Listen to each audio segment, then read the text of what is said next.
All lines have been muted. We do encourage and welcome questions in our chat. So don't miss this opportunity to ask questions to our incredible guests. So lastly, I just like to borrow just a few more minutes to introduce myself and why we're here. So I'm Margarita, and I'm a deputy project manager at Funding Box, a European deep tech accelerator and a partner of the Photon Hub Europe project.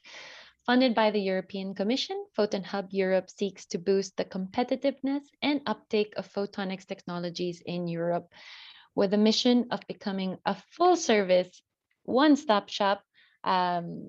54 partners have joined forces to offer training and skills development, prototyping and upscaling support, and business and investment readiness support. So this series is part of the first step in the investment readiness activities that we have planned. So stay tuned for our upcoming activities and the investment readiness coaching. Below you can find a link to the website to learn more about these services. Speaking of staying tuned, did you know that we have a community dedicated to Photon Hub Europe, which also contains photonics specific news and events, as well as more investment readiness tips? Well, this is your signal to join this community. And my colleagues will also send over a link in the chat now to join this community. So speaking of investment readiness, let's dive back into our agenda for today. As the name suggests, the Photonpreneurs series has been designed to share the real and often unconventional fundraising journeys of those exploring, designing, and launching ventures or companies inspired by the science and technology of light. So today we are pleased to welcome Johan Feenstra, CEO of SMART Photonics, researcher turned entrepreneur, and now CEO of a photonics company that has raised $78 million. And to ask everyone's burning questions about how he raised this impressive amount, what are his tips and more, I'd like to introduce and welcome Nilüfer Bulut, Program Manager at Photon Delta, one of SMART Photonics' early investors. Okay. Do I understand correctly that the floor is ours? Yes, the floor is yours, Okay. Nilüfer and Johan. Yeah, I would like to welcome all of our viewers and of course you, Johan. And well, my name is Nilüfer Bulut. I'm a program manager on public-private partnerships here at Photon Delta. And together with the many colleagues, we work closely together with a wide range of organizations to actively enable, catalyze, and strengthen our ecosystem. And it's a constant, ongoing process. Supporting companies on their journey for growth is very important for our ecosystem, because success or next level results of one company always implies and has catalyzing, enabling effect on all the participants of the entire supply chain. And it's particularly true of SMART Photonics. And of course, I want to emphasize there is a wide range of the innovation and support activities of the Photon Hub Europe project. And I want to take this opportunity and to invite all of our viewers to get in touch with Photon Delta. We're a proud member of the project to discuss, to see how Photon Delta, our ecosystem, can further support you with funding, with coaching, as well as putting you through to the industry and the members of our ecosystem. And I'm very much pleased to be interviewing you, Johan, today. And before we move to a more detailed discussion, I ask you to please introduce yourself and to tell us a few words about how it all started and how did you enter this, I'm not afraid of this phrase, fascinating world of integrated photonics. The floor is yours. Thank you.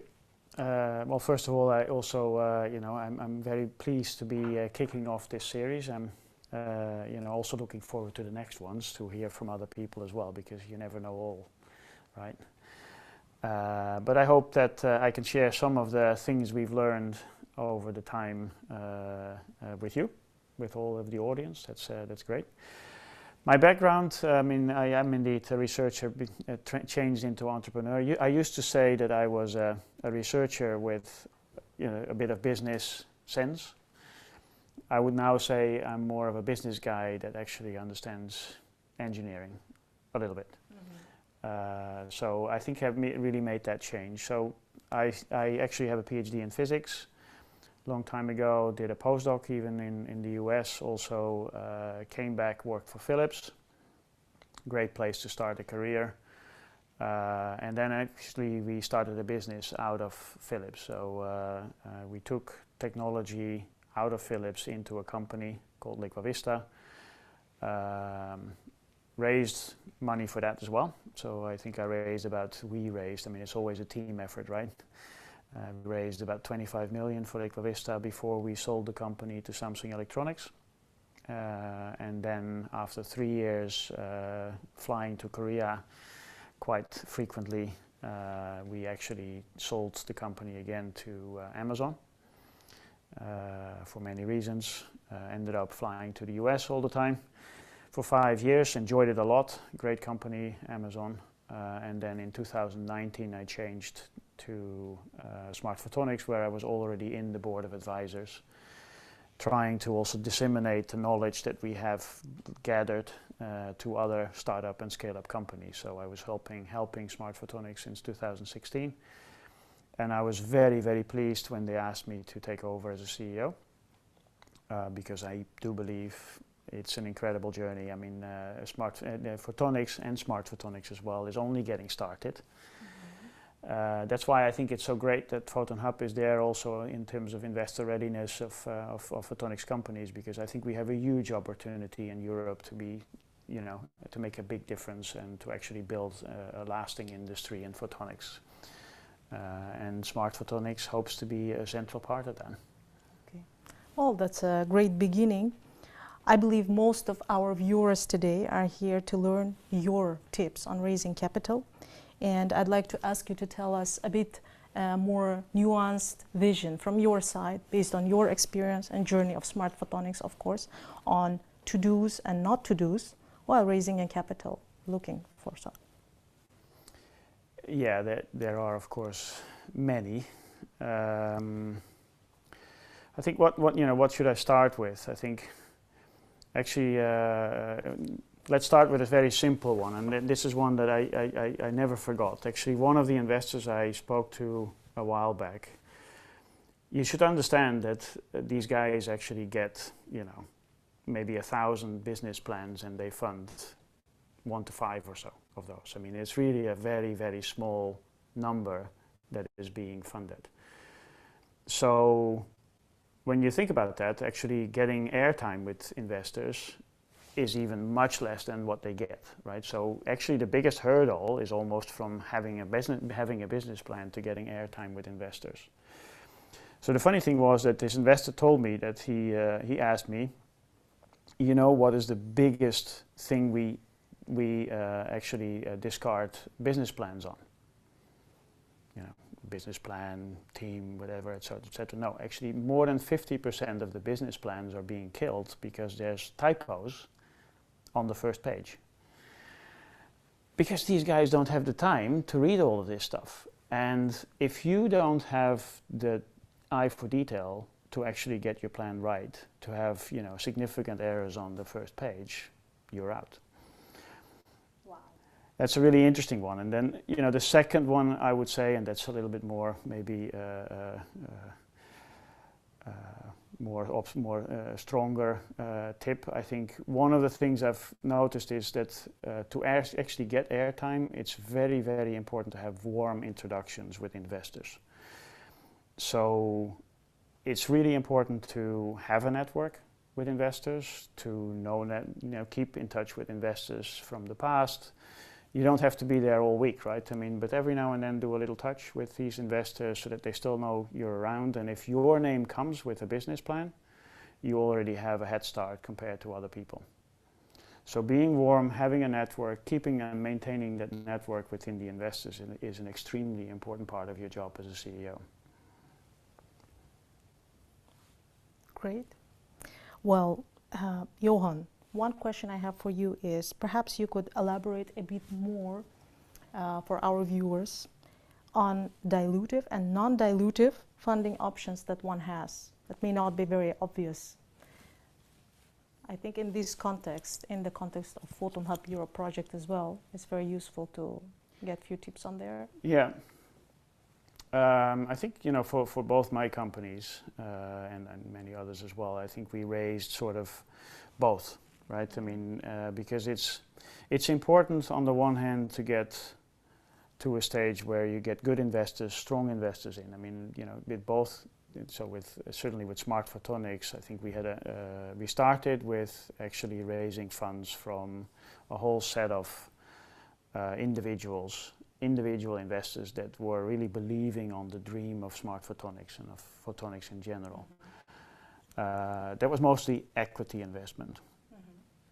But we started to actually raise non-dilutive, so loans, subsidies, etc., because you don't want to actually dilute your share in the company by too much.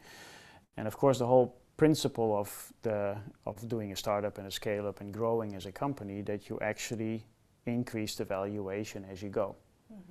So the more shares you actually sell at a lower price, the less there is, of course, in the end for the founding team at the end. So, you can ask yourself, if I can get more money in, should I do that, right? Is there a limit to what you want to raise, or is it always good to raise money? I think you always have to be wise, because in principle, whatever you raise now, if you don't need it, you're much better off raising it later at a much higher valuation.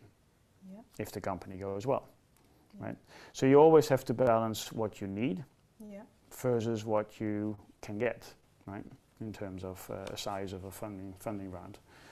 On the other hand, you also want to make sure that you raise enough. If you look at the time, a lifetime of a startup and a scale-up, there are, it's not like 30 events that change the valuation of your company. There's probably 5. Right? There is a big corporation with a big partner. There is actually showing feasibility, not in that order maybe. They're showing feasibility. There is getting things into a production mode and actually showing you can repeat it.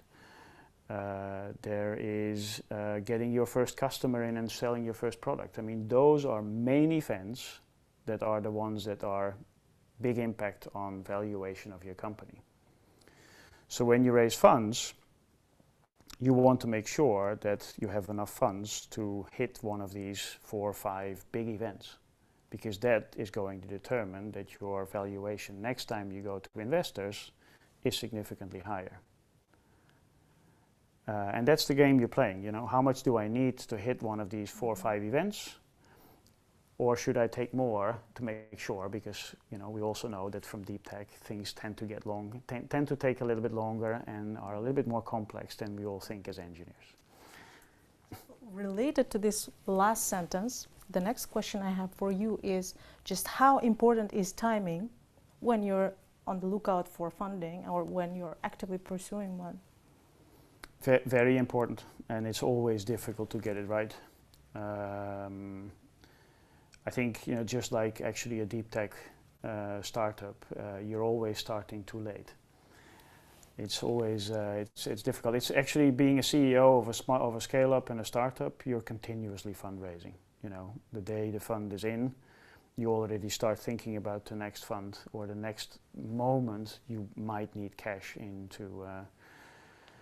So a complex round. I mean, just to give you an example, I think we took about 1 to 1.5 years to raise the 35 million we did for SMART Photonics. Now, it could be shorter if you actually have already investors in. Everybody wants to invest, the so-called around the table. If you have your already existing investors and they want to invest and there's nobody from the outside, then it can be faster. But if you want somebody in from the outside, and that's typically wise because that helps actually setting a good valuation for the company for that round, means that you have to start early because they have to do so-called due diligence. So they have to go through all your paperwork, technical data, legal data, IP, how strong is it? You want to go through your team. That takes time. It takes time to negotiate. It takes time to find the right investor as well. Right, because there are a zillion investors out there, and probably 95% doesn't even care about your company.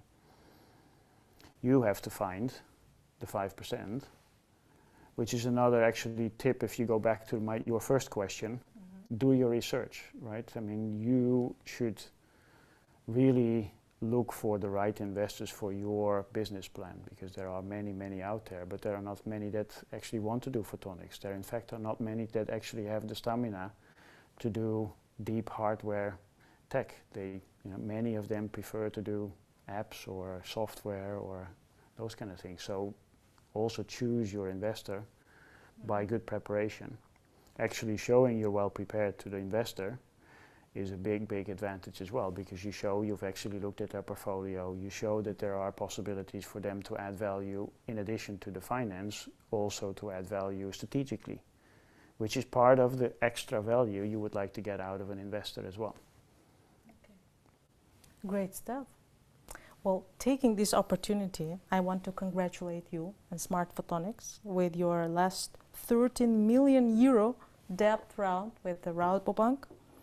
And could you please say a few words on the importance of this debt round for SMART Photonics, obviously, but also maybe you can elaborate a bit more about the importance of debt for deep tech companies in more general terms, from your perspective.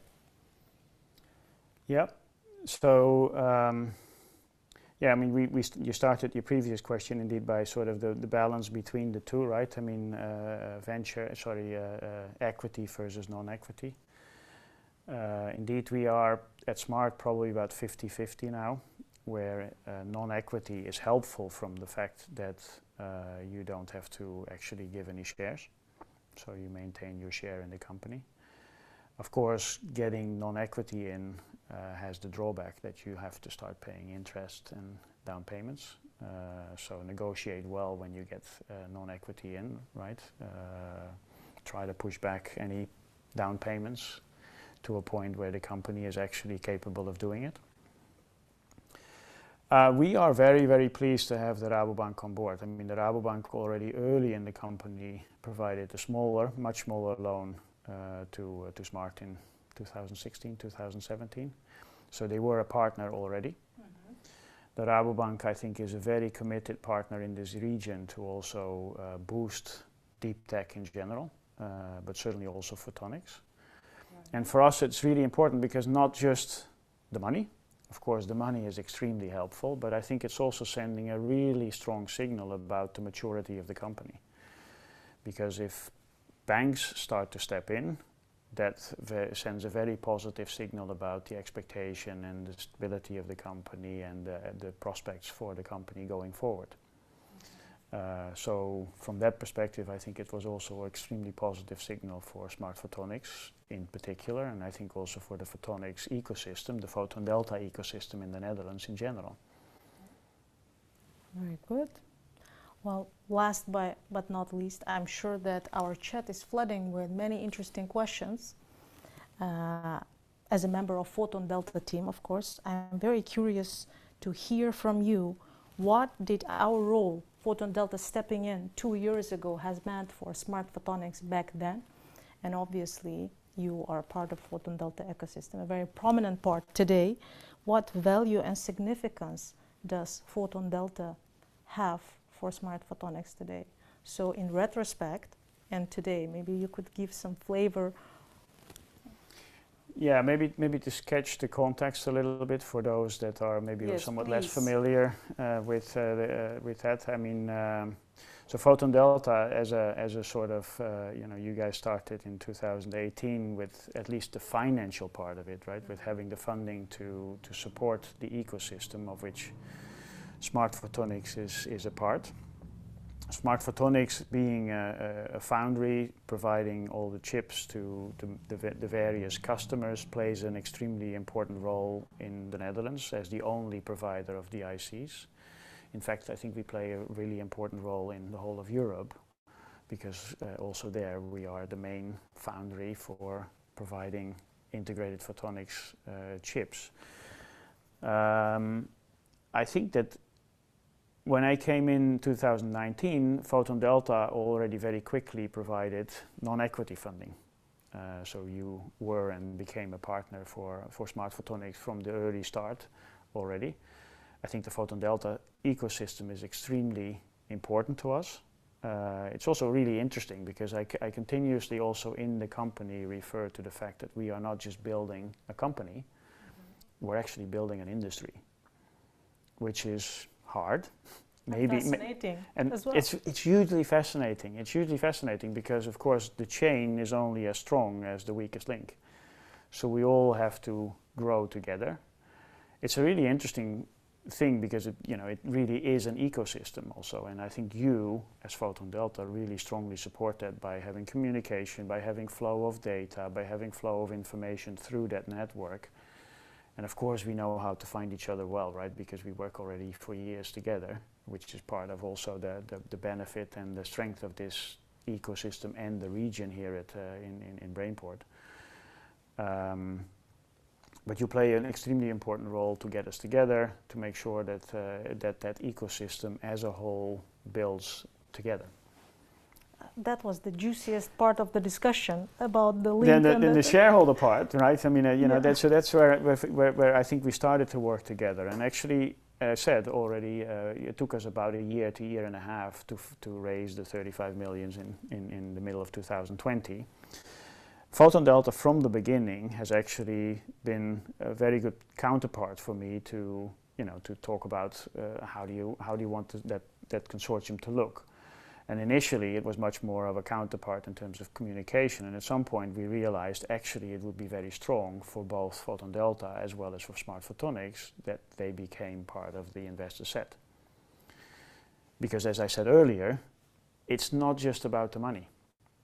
It's also about the strategic value that potential investors can bring, right? And I said earlier we started with a lot of individual investors, and I'm extremely grateful to all these investors that they took the company from the whole start to where they were. But at some point it was good for the company to take a bigger round with institutional investors that also bring strategic value. And that's where we brought in Photon Delta, that's where we brought in the BOM with a very strong regional support. That's where Innovation Industries came, who knows this industry better than anyone in the investors. I mean, they've been investing into multiple photonics companies and know the value chain, know how the business works, also knows how the semiconductor business works, where it looks a lot alike. And of course, we have also KPN Ventures, bringing somebody in from the back end of the value chain, from the end customer that wants to use the chips. That said, actually is a very nice set of investors bringing us value from all kinds of different angles to build our business better. Right? It's not just bringing in the money, but it's also helping us think about how to build that business, what choices, strategic choices do we make. And I think that's also where the investors, including Photon Delta, play an important role. Well, thank you so much. There were so insights that were very educational for me personally as well. Hopefully our audience also finds it useful. I want to cite you on many terms. I have to actually watch this again. And I think I will give floor to Margarita for further questions. Yes, wow. Thank you both so much for that great conversation. And I'm sure I'm not the only one who couldn't imagine an exciting journey for a photonics entrepreneur. So thank you so much, Johan, for the honesty and for sharing those tips. We did have a few questions from the audience, so I'm gonna start firing those away. I guess first question: does starting with a loan from a bank put off investors? It can. Yes, which is why I think having good negotiation. I think having good negotiation on the terms and conditions, I think, is really important. We actually raised a venture debt loan very early on in the company, my previous company, which had, I would say, interesting interest, meaning high. And that certainly was a big discussion with the investors coming in, because the investors want to actually put the money into increasing the value of the company. And the last thing they want is to downpay all kinds of stuff that people have been doing before, because the interest goes to companies they have no value for whatsoever. So yes, it is helpful to get non-equity funding in, but be careful with it. You know, in hindsight, I would be very careful. I'm never saying no, but I would be very careful getting a venture debt in so early for the company again. Thank you. And I think, as you mentioned earlier, timing is a critical consideration, but it's only one of the considerations. Yeah, I think, you know, sorry, if I want to add one more thing, right? I mean, because there's often a hesitation, and I was kind of talking about valuation and you know, not giving away a lot of the company, and it depends a little bit on how you want to do it. I mean, but if you're talking about companies that you feel can be sizable, you know, realize that actually having a smaller part of a big pie can be much better than having a big part of a non-existing or small pie. Right, so it's part of the game in a sense, and of course you always want to, you know, optimize your valuation. And in any equity discussion, valuation is the biggest discussion point, because of course you always have different views than an investor. But I think once you start realizing that actually it helps the company to get these investors in from sort of the, you know, it also makes it a little bit easier to give away part of your company. Well, there's some insider tips that I think everyone is finding valuable. We do have another question. How important is it to have a proof of concept / prototype when contacting investors? And how much does it count in terms of their evaluation of the project? It's important. It's actually, you know, I was talking about 5 sort of key events for setting valuation for a company.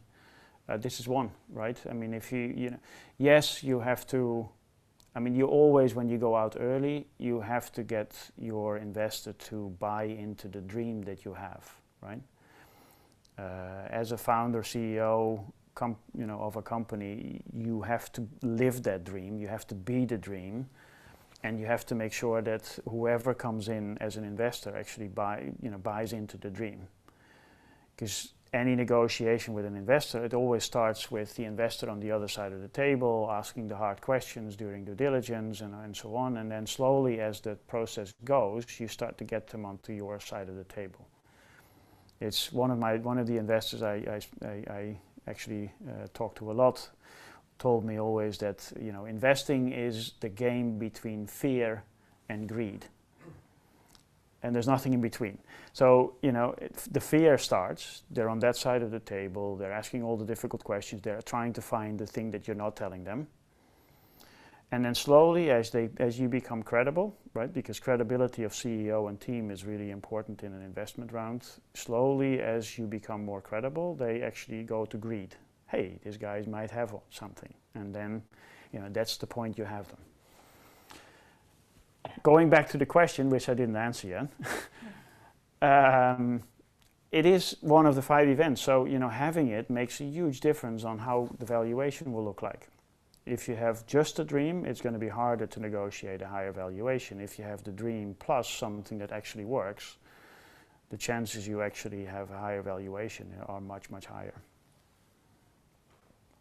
Great. So I'm hoping that's helping everyone plan out their schedule or timing of meeting investors as well. Another question for photonics, I guess specifically for photonics, would you recommend raising equity in the EU or US, and what are the trade-offs? Interesting question. We have an interesting audience. I think they're all interesting. Actually, I see some of the other ones also already. So, you know, I think it's interesting from the perspective of maybe I would have answered this question a slightly different way in 1-2 years ago, because I think geopolitics starts to play a major role. If you look at statistics, about 2 years ago, it depends a little bit on the size of the round. Smaller rounds, typically you do well in Europe. If you want to do bigger rounds, I don't know the exact numbers, but I think it was like if it goes beyond 10 million rounds, then it was 60% with US money. And if it went beyond 25 million rounds in Europe, 95% of those had US participation. That's about a year ago, 2 years ago. I think things are changing, and especially I think in photonics and in semicon, because of all the interest that Europe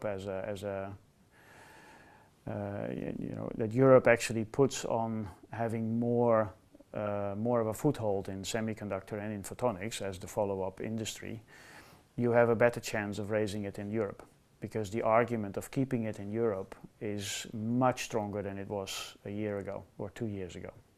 And I think we, SMART Photonics, are a perfect example for that, because we raised all the funds in the Netherlands, while there was also significant interest from elsewhere. Well, on that note, I guess, what photonics markets do you see as having ripe opportunities for startups? Well, if I look at, I mean, there's, so from the market point of view, then you're talking about product companies. I think, there's, when I look at our customers, because we have quite a wide range of customers, we can see, there's a lot of people in the communication space. This is where the integrated photonics actually started. So there's a lot of in data and telecommunication. But I see more and more interest also in the sensor side of things. I mean, I think integrated photonics is a huge opportunity to have a major impact on all kinds of sensors. So we have customers in the automotive space where, autonomous driving is a big thing, and that all depends on the sensor systems that you have in your car. We see a big trend in healthcare as well, where a lot of the big machines that are currently in the hospital can be made much smaller with integrated photonics. And when it becomes much smaller, you can do much more healthcare at home. We all want to live longer, and we all want to live longer at home. So bringing the healthcare to the people at home and actually monitoring people at home is a big trend that I think integrated photonics can support. So those are all really interesting areas for people to go into the product side of things. If I look a little bit broader in the value chain, I think there's interesting opportunities for design companies, right? If you look at the semicon value chain, then there's design, there's manufacturing, and there's product companies, packaging in between. So sorry for the packaging company, that was a little too quick. But there's a whole host of, there's design companies that I think that's an interesting opportunity for companies to get into. I think there's also a real interest for companies that sit in between sort of the chip manufacturer and the end customer, because to translate a chip into a real application, you need a system. And I think there's a huge opportunity for companies to fill sort of the gap between making a chip, running with the chip, and putting it into an application that actually is delivered to the customer. I think that's a really interesting part where I see a lot of opportunities for company to step into. Great. And I guess, sorry, I'm just catching up on the questions. What are the main targets to achieve with this 30 million euro investment? 3 main targets. If maybe that's a piece of advice also. I mean, make it simple to your investors, right? Don't because I mean, as an engineer, you always have you always see the nuances, you always see the complexities, and you tend to actually tell them as well. But make it simple, because they are simple thinking people. My apologies to all the investors. We do pilot manufacturing, getting our first customers on the market, because we are not there yet, and we increase our capacity by a factor of 10. That's the main targets for this round. Well, very simple and straightforward indeed. So if there was Only one. What is the most meaningful tip you received as an entrepreneur and could pass on?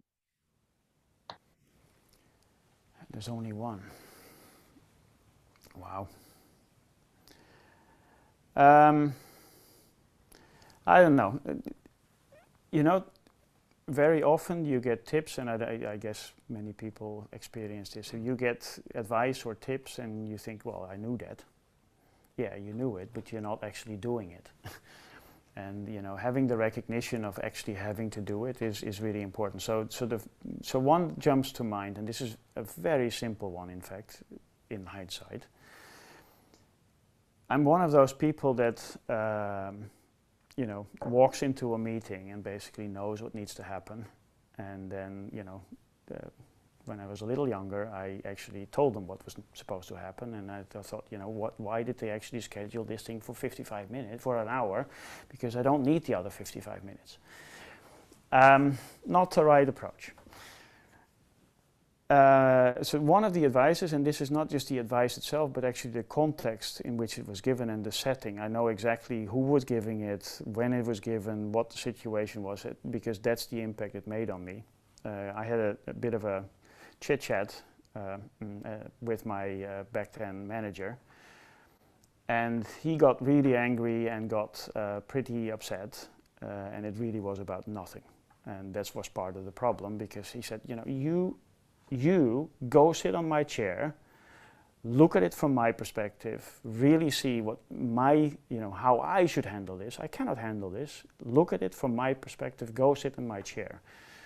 And because of the emotion in it, because of the way it was said, because it still rings me. I don't know the date yet still, but it just kept with me. And it helped me change from going into a meeting and telling people how things should be done, to actually going into the meeting, listening, and then taking a slightly different route because people have better ideas, right? And I think that's a big change. You really, and also in a negotiation with an investor, going back to the topic of investment, right? I mean, you have to really understand who is on the other side of the table. Who is the guy that is championing you within the investors? It's not always, it needs to go to a board. This board doesn't care. Who is championing you at the board level? Really understand in depth the people on the other side of the table. So I think that's really, is one of the best things, and I kept that. And it's simple, we all should do it, but how often do we forget? And simple is, and I think it's made an impact for everyone. that one advice. We have a bit of a technical question. At what technology readiness level, TRL, should one start potentially contacting potential investors? That's a tough one, or there's not a straight one answer, right? I mean, but typically, most of the ideas and the dreams start somewhere between 1 and 3. And I think it comes back to the earlier question we had in terms of, do you need a real thing that shows that it works? I would certainly recommend that, because to go out with a piece of paper is highly unlikely to get you a good valuation and to get you a good funding round. I think if I talk about deeptech, right? I mean, I'm sure there's other places where it becomes a little bit easier. But if you're talking deeptech, I think you really need something to show, and then automatically it gets to TRL 2-3, right? Perfect. And on that note, I guess you mentioned IP as part of due diligence. Do you have any tips on IP which can help make, not break, an investment deal? It feels like a question from somebody that has some experience, because it is indeed interesting. I mean, IP can be nowadays more and more. IP is not really the leading factor in people to invest, but it can very well be the leading factor not to invest. If you have situations with other people owning IP that you need, or big companies owning IP that you need, that's not a good situation to start from typically. But I think it's important, certainly in deep tech, to build a portfolio. I think, you know, at SMART Photonics, it's also a very important part of our strategy to build an IP portfolio because it helps you solidify the case. And certainly also in the case of of Liquavista, IP was a big part in the sell to Samsung Electronics and Amazon as well. The interesting thing is IP is not always patents. There's also a huge value, and maybe even more so, in all the IP that sits in the heads of people. Because in the end, I think many investors, if they invest into something, first part, team, people. And that goes with quality of people, whether they actually have the experience, but it goes with the technical knowledge of the people as well. So actually, I think a good piece of advice is to expose the strength of your team to the investors. You know, don't make it a one-man show, but make sure that the investors actually understand the depth of your team, because that's very often what they invest in. Perfect. And have you ever considered getting money from corporate venture capital? And if not, why? If yes, why? We did actually. So not in this case, because I just told you, well, I mean, KPN is, right? I mean, KPN is a corporate, but corporate venture. So, but still, I think KPN does strategic investing. In that case, we did it because KPN actually has, you know, brings in a lot of value in terms of the thinking of what is needed technically. What do they need from us, from our customers, because there's customers in between in that case, so that it actually helps us define our technology roadmap. In my previous company, actually, we did a small round with Applied Materials in 1 year before we sold to Samsung Electronics. And actually, it was a very helpful. It was like a tiny bit of, in terms of percentage and in terms of valuation, it probably was the hardest due diligence ever, not I've ever done, that was the last round, but it was very hard diligence for the money, you would say not worth it, and in the end, actually Applied being in, the name of Applied and the stamp of validness that it gave the technology helped a lot in the discussions with Samsung. So, you know, there's a lot of arguments for getting corporate venturing in or not. I mean, the tricky part, I think, if I can give a general answer, I think it's generally good because it gets you certainly a good name connected to your company. However, be very careful in negotiating the right terms and conditions, because sometimes companies come in as a customer and they want to have a preferred position, right? They either want to have a big board seat, which is difficult, or they want to have a preferred position as a customer. You know, you reserve capacity for them. Don't, because that is going to be a major discussion with the next investor.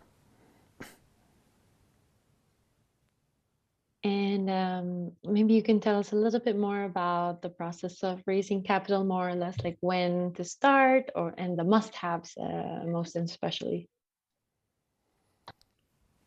Yeah. So I would certainly start thinking about raising money 9 to 12 months before you need it. First step is to really think well about your business plan. So, you know, go out with what you need, what you want to do with it. I mean, the question that was raised earlier from what did we need, what did we want with this round of fund is the first question they asked. What do we achieve with this money? And is the value of the company going up with that? Depending a little bit on the size of the company and the size of the round that you want to raise, get some advice in. You know, and depending on the round, we actually had corporate finance advisors in the round of 35 million. A, it creates bandwidth. B, it creates a warm introduction to investors you don't know yet. C, it allows you, when the going gets tough and you start to negotiate, it allows you to play bad guy, good guy, right? Because in the end, these investors, once they get on your side of the table, you want to continue with them, right? So the CEO and the people in the company, you don't want to have a bad relationship because you negotiated a bad deal. You want the corporate finance guys to do that. So you can play that thing. And of course, I understand if you're a small company, you can't afford McKinsey. But very often there are experienced entrepreneurs that can help you maybe with that and play the same kind of role, can actually test your business plan. Then you do what I said earlier, right? You go and look for a set of investors that fits your business plan. And maybe you do a tier 1 and tier 2 or maybe tier 3 even, you know, who do you want as an investor and who would you like as the investor? And maybe you go out first to the ones you like as the investor because you can test your business plan. Because every time you talk to an investor, your business plan changes. You know, it gets sharpened on the edges, you actually tweak it a little bit, and the next time you go out, you have a stronger story. So wait with going to the ones you really want, maybe as a second or a third. Go ahead. I was thinking you were finished. Margarita, if you don't mind, before we run out of time, it's very interesting to listen to you. I'd like to proceed with one unconventional question from my side. Please. Since I have this privilege and opportunity to interview you. I think there is this overall valid understanding that with big dream comes a big price. There are a lot of aspiring entrepreneurs with very good ideas, maybe very good prototypes in their hands, thinking what is their next big step. While you gave us investment tips on timing this, that, I want to get a glimpse of Johan also from the personal, individual point of view. So tell me, is there such thing as work-life balance, this beautiful equilibrium we're all striving towards when you pursue this next level ambition, maybe transition from a researcher to a very, very prominent entrepreneur? So can you say a few things from your background, but maybe also something generalizable for our audience? I'm very curious about that. I had to ask this question. Oh yeah, that's. I'm checking whether my wife is in the list of people that is. That's a good one. Well, work-life balance. I mean, you know, if you're a CEO, then of course you need to be online all the time. I mean, you need to be. Does that mean you're working all the time? No, not necessarily. But I mean, I think you know, I'm reachable anytime. When you're doing, well, let me put it this way. I mean, when you're doing a round like the one we did in middle of 2020, then certainly in the last couple of months, then work-life balance is somewhat skew. That certainly was not, that's not an 8-hour job. And it's also because we're talking to also, back then we were talking to, you know, people in different time zones. And it's part of the job, right? If I didn't like that, I shouldn't be doing it. So you need to then also step back and of course, take a bit of a breather after such a round. But I also just told you that the next round starts the day after, so. Yeah, well, you know, but then again, I'm in a privileged position, right, to be able to lead a company like SMART Photonics in this fantastic industry. So, you know, nothing to complain. Right, and work-life balance is in the end what you make of it. That's a very good point. That was a great question.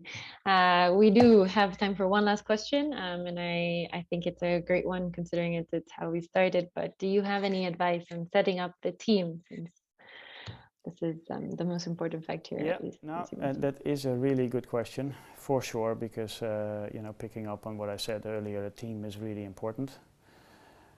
If there's one piece of advice, is if you can get good people in, get them now. Even if you think, you know, my God, do I really need this level of person now, or do I actually? if I look back, we had one occasion where we wanted to get somebody in that was going to do operations job, and we felt, we're not ready for it yet.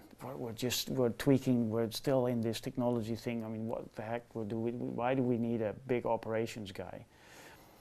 So we waited, and then in the end, 1 year later, we actually hired a guy, and then he came in. He said, "Well, you need to do this differently."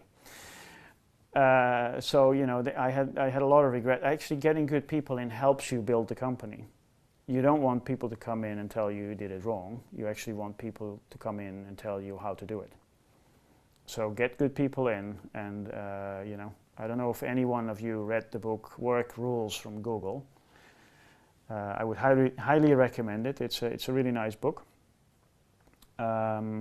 What good people are worth. Read that chapter because good people that make a big difference to your company are worth a lot.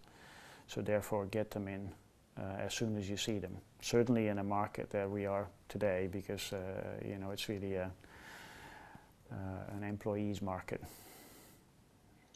And in your experience, moving fast has reaped some pretty great benefits, and I think that's why we're all here today. But unfortunately, that is a wrap. So thank you, a big thank you to our guests, Johan and Nilafar, for your time, for your insights. Before everyone goes, we would like to do just a quick announcement. So we'd like to invite everyone to our next episode of Photon Entrepreneurs, which will take place in a few weeks on October 13 with the founder and CEO of Sintel Photonics, Sylvie Menezzo. So my colleagues have sent a link to register in the chat now. We'll also be sharing the event details in our community. So if you haven't yet, please go to this website or join by scanning this QR code to join Photon Hub Europe community. Once again, a big thank you to our guests, a big thank you to everyone who took the time to join us today, and we hope to see you in our coming episodes. So many thanks to everyone. It was a pleasure. Thank you.